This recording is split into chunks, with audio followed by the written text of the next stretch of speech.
It's a gift and a curse, right? You're like, I could hop on, make one call, and there's $1,000, right? It's so much fun, but I do mine 800 at a time. Yeah, right. All right, cool. So we'll jump into it really quick. So there's a million ways to skin a cat, right? And I kind of hate that phrase because it sounds nasty. So I do apologize, but I just don't know any other phrases, I guess, to say about this. So there's a million things to do one thing, right? The right way is the way that you'll do it. Just remember that. The right way is the only way that's the right way is the way that you'll remember to do it.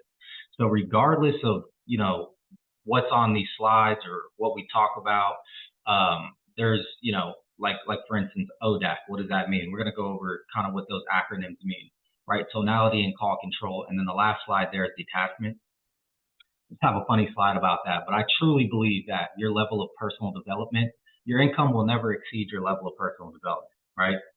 So like you guys can learn all the skills in the book, but if you don't have a dial, none of that shit matters. It goes out the window. There's so many agents that email me, that hit me up, and they have like a book of questions. And I'm like, dude, do you have a dial? Do you have like 5 dials? Like why are we talking about annuities? Why are we talking about 20 different carriers? You know what I'm saying? So I'm not saying that's a complaint or anything, but I'm not going to let you fail, and I'm not going to let you get in that analysis paralysis, right? It's one brick at a time. The only thing that's going to move the needle for anybody, including myself, is just building one brick at a time, right? It's not learning how the bricks are made, okay? So when we do talk about closing, this is an important skill, but the rest of these bullet points here you're gonna be able to utilize these on every single conversation, right? So what is ODAC? This is something I picked up a long time ago at a lead gen company called NVIDIA Solutions, and I'm keeping their legacy alive. But I've just been able to use this on every single telesales job I've ever had. I'm kind of embarrassed to tell you guys how many telesales jobs I've had, but this works, okay? It's the open, discovery, agreement, close. Some of you guys might know it as the introduction, discovery, trial, close, and close. It's all the same thing, right? Sometimes it's just better to break it down, even for me when I explain it, because I've heard the intro, trial, close, all that stuff like a million times. So ODAC is kind of new for me to explain to you guys. So I'm hoping maybe it'll open some other neurons in my brain and be able to expand on certain points a little bit easier. So the open part of the conversation, right? This is obviously your introduction. Okay, discovery, we're just looking to uncover the pain. Why did they call, etc. The agreement, right? This is kind of your trial close here. So the customer is in agreement to the impact, which is important, right? They're not in agreement to the price. They're in agreement to the impact of life insurance, right? And then the close.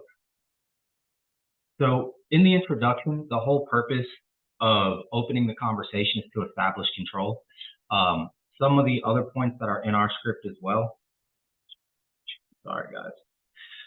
Some of the other important things that are established in our script, DigitalBGA, or the script that I will send you, is brand awareness. You guys will notice we do a lot of name drops in the beginning of the calls, right? Like, hey, I'm contracted with Mutual of Omaha, Liberty Bankers, AIG, which is super important for these folks to hear that, because they don't know Noah's Life Insurance Company, right? They don't know Bryan Insurance Group, right? They do know Mutual of Omaha. So when you establish that brand awareness, it kind of puts some slack in the tension between who exactly am I talking to, right? And that's important as we carry that brand awareness through the call. Facts and feature drop, okay? This is less a facts and feature drop as it is a way to open up concerns from your clients, right? So as you're detailing the facts and features, right? This is a whole life insurance policy. Guys, I talk to them like they're kids, like they're my child. This is a whole life insurance policy, Susie. It's not term. Are you familiar with that? Do you know what that is? And the reason that I talk to them like that is not to belittle them in any kind of way, right? It's because I want them to start thinking whole life, okay? Because chances are they've probably talked to somebody before they've spoken to us. I'm sure everybody who's taking calls is in agreement with that statement, right? They probably got quotes from Globe Life. They probably talked to 20 other insurance companies. And there's a 60 to 70% chance they've had coverage in the past with one of those companies, right? So what I'm doing is discerning what I'm going to talk about today. And this is another position of control. right? So you're also taking control by telling them what kind of coverage you're going to offer them. We always lead with whole life. If you're taking TTC leads, if you're taking TV call-ins, you're going to lead with final expense, right? You can sell term, but that's part of your active listening. And we're going to get into that in a second. So facts and feature drop, right? This builds cash value. There's no medical exam. Now notice how the facts and features, if you guys are like looking into marketing and stuff like that, the facts and features is going to mirror a lot of the marketing out there. Call in today, no medical exams, right? What's up, everybody? Sorry to interrupt the video. Real quick, I just had a question. If you're not in the morning huddle, why not? It's a no-brainer. Look, every Monday, Tuesday, Thursday, and Friday, we do Rebuttal Royale, which is iron sharpening iron. We role play live and overcome objections in real time that you guys are having challenges with that are preventing you from closing more deals over the phone. Every Wednesday, we do the morning huddle, right? You guys are gonna have access to a freaking pool, a whole community of agents who are doing the exact thing you are looking to do. And it's literally less than $2 a day. Value far exceeds its weight in gold. So I hope to see you guys next week. Let's jump back into the video. So regardless of the lead type, all the marketing shit is the same. Everybody says no medical exams, no health questions. Sometimes they put a spin on words, right? And then you want to open paying, right? So sometimes, especially in the call-ins, what made you call in today, right? Or on the TTC leads or outbound leads, what kind of coverage do you currently have in place, if any at all, right? So what if they don't have coverage? Well, can you tell me a little bit about that? Like, have you ever had coverage in the past, right? So we're kind of opening the reason that we're on the conversation today. Sometimes when I listen to when I listen to agents' calls for the call-in specifically, it's like the first question that comes out of an agent's mouth. It just kills me sometimes, guys. Why are you calling the TV commercial today, right? This is kind of your last question before you jump into the next part, which is your discovery. Right, so you should open them up and then have that active listening while they're telling you, yeah, I do have coverage today. I'm just looking a little bit more. Oh, I'm looking for my mom. I'm looking for my dad, right? Or I never had coverage. I'm totally new to this, right? So that's going to open you up to the discovery part where you're actively listening, and then you're just tying them back in. So I even like to ask if they say, if I'm like, hey, what kind of coverage do you have, if any at all? Yeah, I just don't have any coverage, and they're just not very talkative. I'll ask them, do you have any questions before we jump into this? Anything at all. Why do I ask that? Because I don't want those questions to pop up when I'm like, all right, well, the last thing we're going to do is get this sent out in the mail. Oh, well, I got to think about it, right? Like, I'm trying to take all the questions out at the very beginning, in the opening in the conversation. I want every single question you have before we get into discovery, because now the call is really going to be about you, right? So for my outbound agents, you're going to have control of that conversation in the very beginning. That's your main, that's your pool. They're coming into your house, right? For inbound, it could be a little bit different, but you can still reestablish that control with that opening question, right? So discovery, we're asking the marital status, are they working? We want to know if they're the person who's in authority, and also the health questions, right? So the marriage deal, is this coverage just for you? Or is it for someone else? I can't tell you how many referrals that has gotten, just that question right there, right? And whether or not you just take care of them on this call, because, sometimes I'll be in a scarcity mindset if I've not made a sale in 2 to 3 days.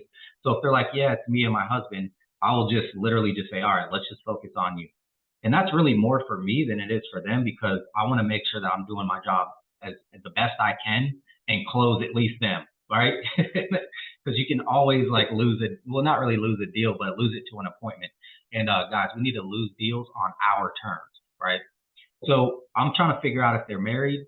9 times out of 10, their spouse is going to be the beneficiary. If they have kids, right? So right here, you guys might have your own formula that you use to ask questions. I know a lot of the term guys have like DIME, right? Debt, income, mortgage, something else, expenses or something like that. So if you guys have like your own formula,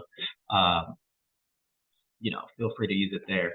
And then just making sure nobody else is trying to join.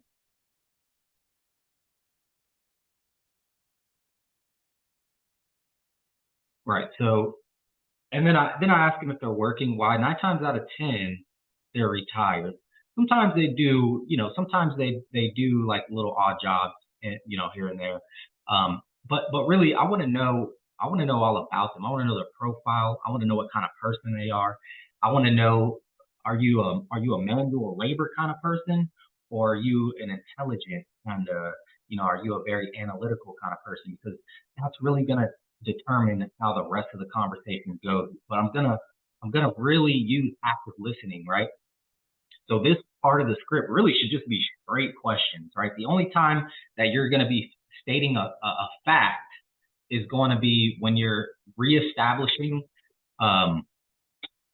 when you're reinforcing their decision, and then you're dropping the building authority part right here with expertise. Now, what is this part, right? The building authority with expertise, because it is a little confusing, and I made this slide in like 30 minutes, so I do apologize. But I'm going to expand the best I can. If you guys have questions, I just want to make sure that I'm answering your guys' questions in your mind. So like, come off of mute, drop questions in the chat if you want. So when you're stating a fact, you're just reinforcing a decision. So at which point is their decision to buy a fact? Well, when they tell you Susie doesn't have any coverage, what does that look like for Susie? If something were to happen to you, God forbid, would she have financial protection during one of those, one of the worst times in their life?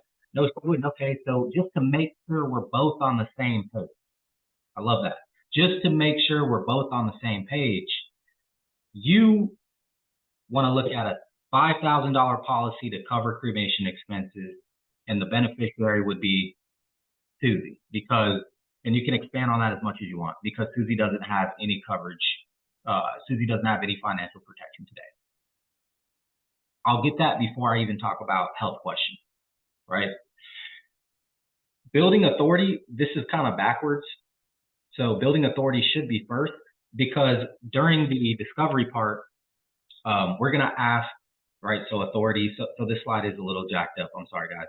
So during the authority part, right, the third bullet part there, we're talking about casket and cremation, right? So I'm not going to let them, if they say, yeah, I'm looking at a $5,000 to $10,000 policy, I'm not just going to assume that's the right amount for them, right? The same way if they hop in my call and they're like, yeah, I want $1 million in coverage, right? Like great, but I'm not going to assume that's the right amount for you. It sounds nice, yeah, sure, 200 grand, 50,000. It sounds nice, but here's where you're going to build authority with expertise, right?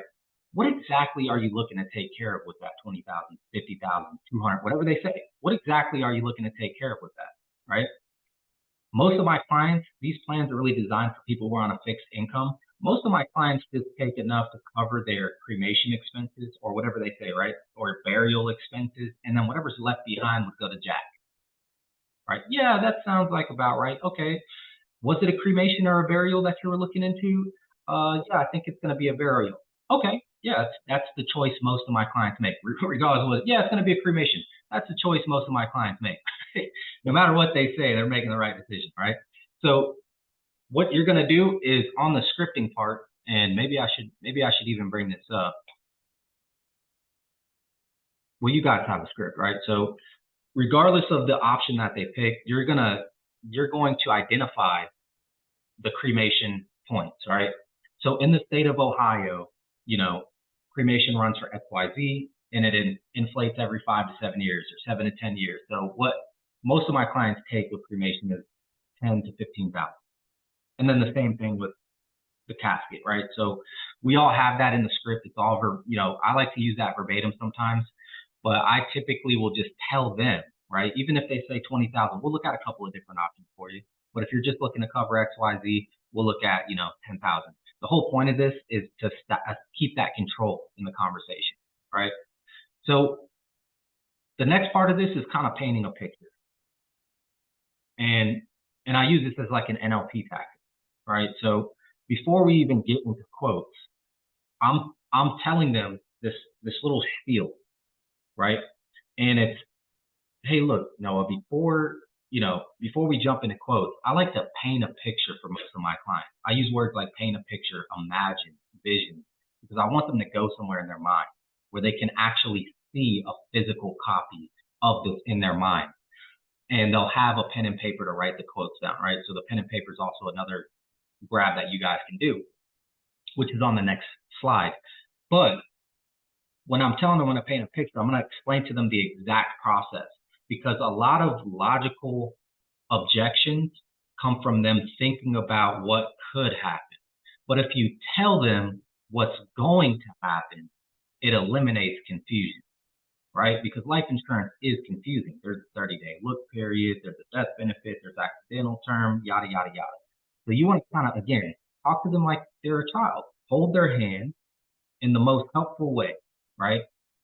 We're going to mail this policy out to you before you ever have to spend $1, right? That way you can get it in the mail, look at it. Sometimes I'll have a piece of paper to like rattle around, right? Like if you have like a loose piece of paper. I do everything I can to close deals, guys. Like anything I can do. And if I have like a paper, I can make like a writing sound. I'm picking out wood because I'm a real person.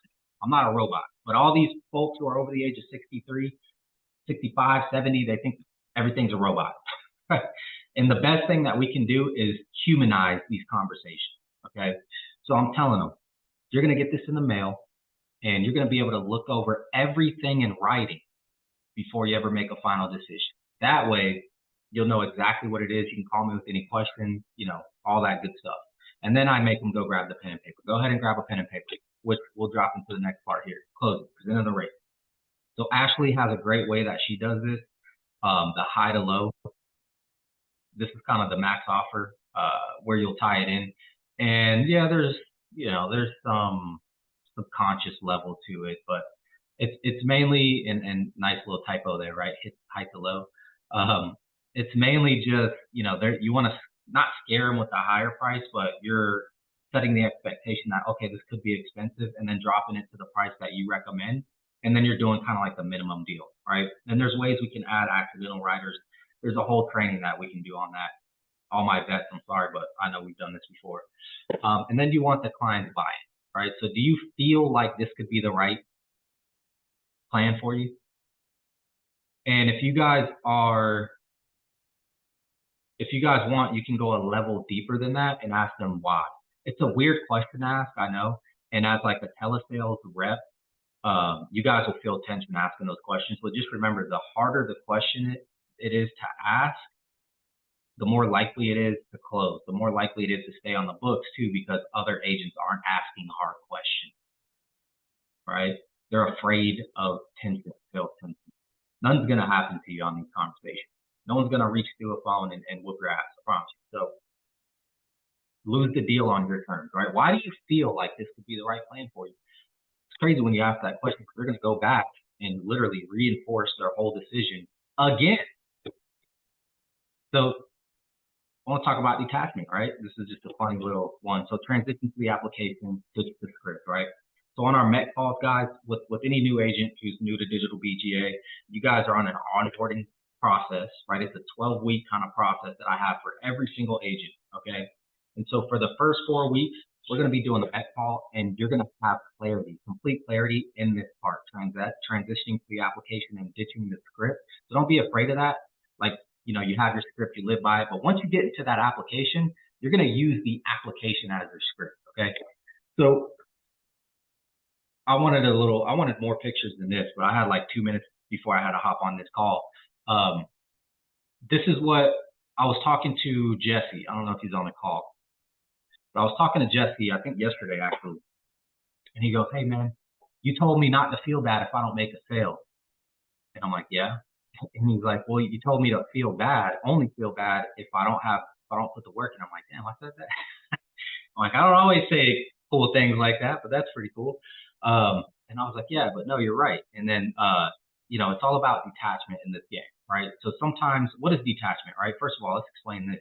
Detachment is not like losing everything and not being affected by it, right? Detachment is not allowing things to own you. So if you can detach yourself from an outcome, you're able to not only establish the call a lot easier, but you're also going to not allow certain things to affect you, right? Because, for example, you could do everything right on a call. You could literally kill it on a call, not make a deal, right? But if you look at your day as a whole, it was like your third call of the day and like your first quote, right? And then you're just like thrown off. But statistically speaking, every 4 quotes you get a sale, and every $100 you get a sale, right? So detachment from an outcome allows you to be the best version of yourself that you can be. Does that make sense? Because if you're always thinking about making a sale, you're going to be speeding through this shit. You're literally going to be like, okay, introduction, discovery, health questions, da, da, da, da, boom, boom, boom. And then you're just like, did I get the sale? Did I get the sale? And they're like, I got to think it over with my wife. What would it look like if you were completely detached? Like, I mean this. Think about this in your mind right now. Think about it. What would it feel like if you didn't care to make a sale? And then jump on the call, like meditate. If you guys meditate on that feeling. Like, what would it feel like if I just had $200 million in the bank and I just did this for shits and giggles every day? And sometimes you have to get to that state if you haven't made a sale in like a week. Dude, I went a whole week without making one sale. Once you guys get your closing percentages up past like 8% or 20%, your mind is your biggest enemy. You're your own enemy, right? And the world is a mirror. It's not a window. You understand? So when you're thinking, I got to make a sale, I got to make a sale, I got to make a sale, they're not going to give you a sale. So you have to literally reframe your mindset to who can I help and go into the helping mode, right? Like, I don't even care if I make this sale, dude. Like, I just want to see if I can help you today. If I just want to make my biggest concern is your beneficiary. And it's so weird how when you do that at a state of detachment, like sales just start flowing in. Sales, referrals, better conversations. I can't tell you guys how much that means to me to have a good conversation with zero sales tension because you explain the process so efficiently and you had control of the conversation so efficiently that the conversations are good, man. Have you guys ever had a good lay down like that? Like, when's the last time you guys had a good conversation and they were with you the whole way, right? Go back and listen to that call. Notice how present you were in the conversation. Notice your tonality, your cadence. Notice how slow you were carefully listening to their concerns, right? So that's all I had for you guys today. We're right on time too. So I thought this was going to be like a 5-minute presentation. But yeah, hop off of mute. Let me know if you guys have any questions, concerns. What's the deal? Yeah, Anthony. I adopted a formula.